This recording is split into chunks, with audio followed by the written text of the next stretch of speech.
Hey guys, what's going on? Nivens here. Time for your weekly rock windup. Well, we are something like 59 days out from Record Store Day. Of course, that is April the 16th. And just in time for it, Metallica going to do a reissue for not one, but two of their iconic albums.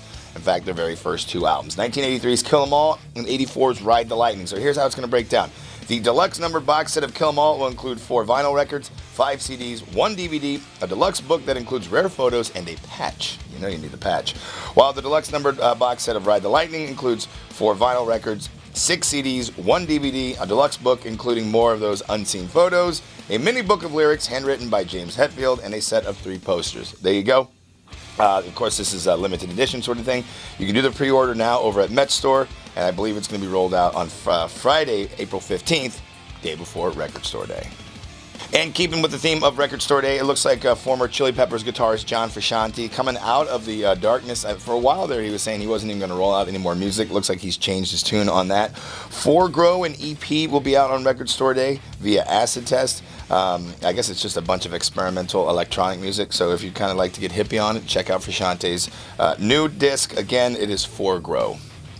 Well, hats off are in order to Queens of the Stone Age and Eagles of Death Metal man Josh Homme. Him and his wife are a father. Once again, they welcomed their 3rd child into the world, a Wolf Dylan Reese Homme. And, of course, speaking of Eagles of Death Metal, they made a triumphant return to Paris after, of course, being caught up in the terrorist attacks from a few months ago.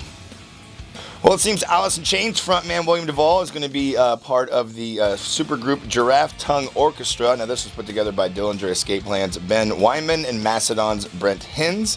I guess they've worked with a number of vocalists over the years, including Juliette Lewis. She's guested on a few songs. I don't know if they're planning on any sort of tour with this thing or if it's just going to be kicking out music or whatnot, but it looks like Duvall has been tapped as the frontman.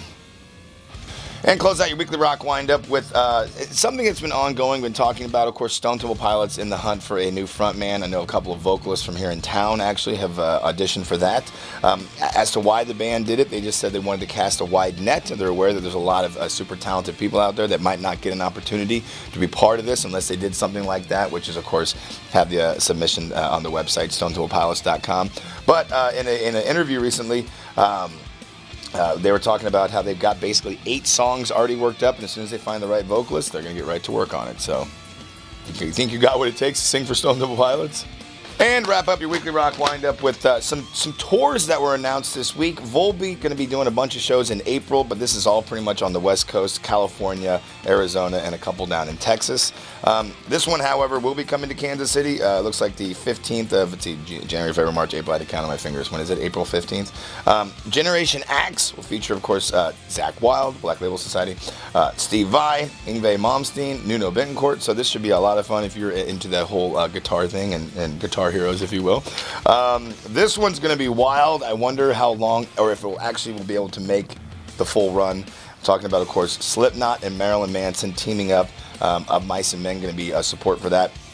Currently, no plans for Kansas City. Closest spot looks like it's going to be St. Louis. However, none of these dates have been announced yet, just the cities, and it looks like it's going to be summertime. So, anything changes on our end, I'll make sure to let you know. I'm Nivens. Thank you very much for tuning in to your weekly rock windup. Have a great weekend. Enjoy it, and